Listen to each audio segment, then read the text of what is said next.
take you all around my turf in a day. Show you how I live, bring you where I stay. Let me show you what I do, so you can see that I'm true. I see the world in all blue. I'ma take you all around my turf in a day. Show you how I live, bring you where I stay. Let me show you what I do, so you can see that I'm true. I see the world in all blue. Look at my hood, dope spots, round the corner. Walking through the alley early morning. Turkish chains, fuzzy braids, 40 on my waist. I'm left-handed, so I tuck it this way. Quick draw. You see them niggas over there? Don't trust them niggas, they double crossers and they scary. It's some drunks hanging out on the block. I walked past them niggas and went right up in the spot. Walked in the backyard, pulled the cover off my car. Shit been cracking, so the coupe been enlarged. Call a detail man and have him wash everything in the driveway. I'm feeling good cause it's Friday. I'ma take you all around my turf in a day. Show you how I live, bring you where I stay. Let me show you what I do, so you can see that I'm true. I see the world in all blue. I'ma take you all around my turf in a day. Show you how I live, bring you where I stay. Let me show you what I do, so you can see that I'm true. And that, ladies and gentlemen, is Gipoico, All Blue. Yeah, I like that. I try to keep conscious hip hop more so on rotation, but when you grew up in LA, a Crip neighborhood such as myself, you can relate to that shit. Hell, you got people in places like Kansas City, Missouri who are feeling something like that. But shout out to Gipoico. Shout out to your hood, Broadway. Keep doing what you're doing, bro. Proud of you. Welcome everyone to the very first episode of Stay on Code Radio. The fact that you're listening to this right now says a lot about your character, and I thank you. I thank you for tuning in. Shout out to the big homie Armin, Derek, and Kamikaze G if you're listening. I'll make it a point to keep the very first show brief. I don't want to drag it out too long, so I will be very concise with my points. It's quite a lot to talk about right now, but I'm eclectic with the topics I address. So here is the rundown. We're going to talk about boxing. We're going to talk about OJ Simpson. And we're going to talk about white supremacy, which is always a standard with Stay on Code Radio. So let's get into it. Even if you're just a casual boxing fan, you should already know the most hottest imminent boxing match right now is between Floyd Mayweather and Conor McGregor. This bout is taking place on Saturday, the 26th of August, to be exact. Every hardcore boxing fan like myself is fully aware this poor excuse for a boxing match epitomizes what a gimmick is all about. It is very reminiscent of a movie called The Great White Hype that came out over 20 years ago. It had actors in it who are mega superstars now, like Damon Wayans, Samuel L. Jackson, and Jamie Foxx. But that movie was ahead of its time because it is exactly what the Mayweather and McGregor fight is today. Technically, yes, Floyd Mayweather makes his money off boxing, but ultimately he milks his fortune from dumb, racist white people. They want to see a white person who stands a chance against the melanated king of boxing. And even if he doesn't stand a chance, white people who harbor white supremacist ideologies have no value in honor. If Mayweather's fight turns out to be similar to that of Manny Pacquiao versus Jeff Horn, they'll be perfectly fine with that. Jeff Horn put up a better fight than most expected, but the Pac man still whooped his ass. And they damn near had to stop the fight in, I think, the 9th round. A victory completely stolen from Manny Pacquiao. And the white supremacists are still happy. Why? Because they are a so-called people who have no value for honor, character, or impartiality. All they are concerned with is a win, even if it's done through dishonorable means. And unfortunately, and I hope I'm wrong, the popcorn fight will serve as a premonition for how they want to judge the Mayweather and McGregor fight. But hell, I hope Mayweather can score a knockout, even though that's not his style. Rather, he's a craftsman who goes the distance. Now, y'all know a more formidable fight is Mayweather going at some brothers. I believe a fight against Earl Spence would turn out like the Shane Mosley one. Spence would deliver one devastating power punch, and Mayweather would dominate the rest of the fight. If Mayweather fought Keith Thurman, that fight would be similar to Canelo Alvarez, because, you know, Keith Thurman, he is, you know, a craftsman as well in the ring. But it wouldn't be enough to outdo Mayweather. The only fighter in the boxing game that actually stands a real chance against Mayweather and giving him his first loss is an outstanding boxer in the light welterweight division named Terrence Bud Crawford. But that magnificent fight will most likely never take place. Now, moving on. Jay-Z's newly critically acclaimed album 444 has been out for the last few weeks, and on the song Story of OJ, he references a former actor and pro athlete with a memorable quote from him, OJ, "I'm not black, I'm OJ." And ironically, OJ is actually up for parole hearing next week, and it will be televised Pacific time next Thursday on ESPN. Now, I don't plan to talk about this too long, but the white supremacists constantly tell us to get over antebellum slavery, to get over Jim Crow slavery, and to pretend our second-class citizenry doesn't exist. But they cannot get over a damn not guilty verdict. What's crazy is that they actually think we still give a damn about OJ. Perhaps we would have gave a damn if he had have became woke and left the country like a smart black man would do after being exonerated for killing a white woman. But he went back to wanting to be accepted in the so-called good graces of white folks. Trust and believe, we were more upset at the passing of brother Johnny Cochran.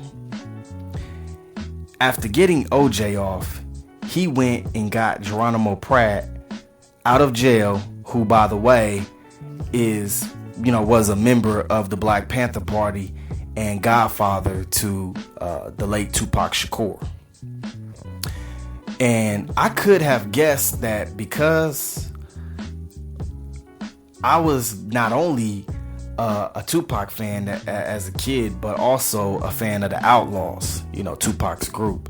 And I remember purchasing the Independent Outlaw album in the year 2000. We still bought CDs in those days.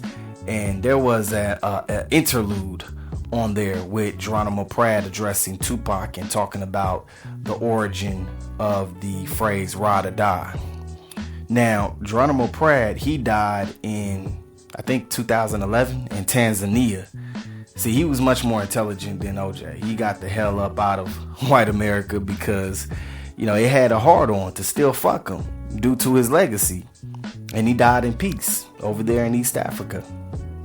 But back to Johnny Cochran. After freeing Geronimo Pratt, he had plans for acquiring reparations for African Americans. I would like to think he would have also freed Mumia Abu Jamal as well, but his untimely demise prevented that. The official documents say his cause of death was a tumor. However, a lot of people from our community say he was assassinated some way, which isn't too far-fetched, but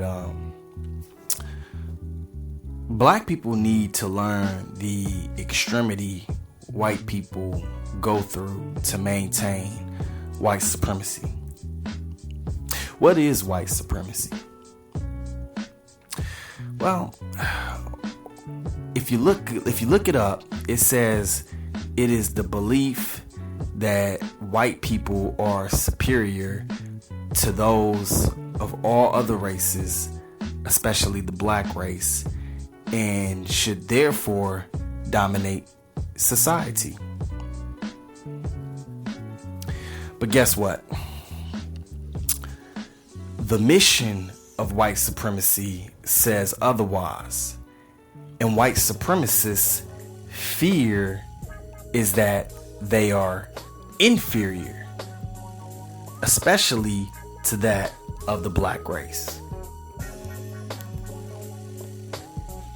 Let me tell you, the objective of white supremacy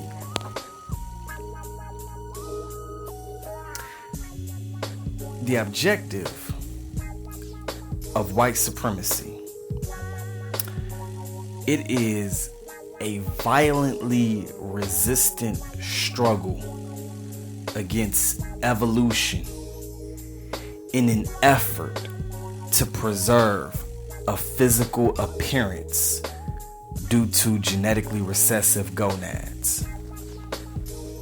Now, there's a psychiatrist that passed away some years ago. She would always use the phrase genetic survival. Her name was Dr. Frances Cress Welsing. Some of you listening may have heard of her. And by no means am I trying to present a refutation against her, the things that she's saying, what she elaborated on. Actually, I agree with her. I totally agree with her. It's just that, I will word things a little different from her. Because when she says genetic survival, I don't really like that phrase, because check it out. If you have a black man who procreates with a blonde-haired, blue-eyed white woman and they give birth to a son, that son still possesses the genetic material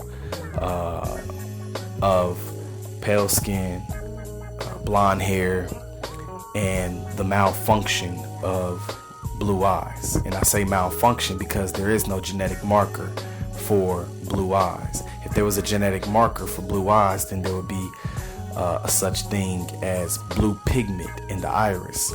Rather, it is a malfunction in which very little to no melanin was poured into the iris, and because it's such a scarce amount, it has the appearance of blue eyes. Green eyes is a little bit more. It's a little bit more melanin. And then, of course, when you have enough, it ends up being brown. So, despite this biracial child from these parents, a black father and a white mother, even though he possesses this genetic material to the white supremacists, he's still a nigga. They don't care about you possessing the genetics of white people. They don't care. They're hell bent on the exterior, what you look like right now. White supremacy is the paradigm for superficiality. The white supremacists wouldn't give a good goddamn if a person was intellectually defective. They had they had an intellectual disability and Down syndrome. If that person with all of these drawbacks was white, blonde hair, blue eyes, they're gonna value that person no matter what. They're gonna value that person to the fullest because it's all about looks. It's all about exterior. And when you conceptualize this and you think back in history, it makes sense why certain things took place. It made sense why black men would try to go, enlist in the army in World War I and World War II and go over and fight for, their country, United States of America, and then come back and be treated worse than the POWs. Here you have German POWs who are being treated, much better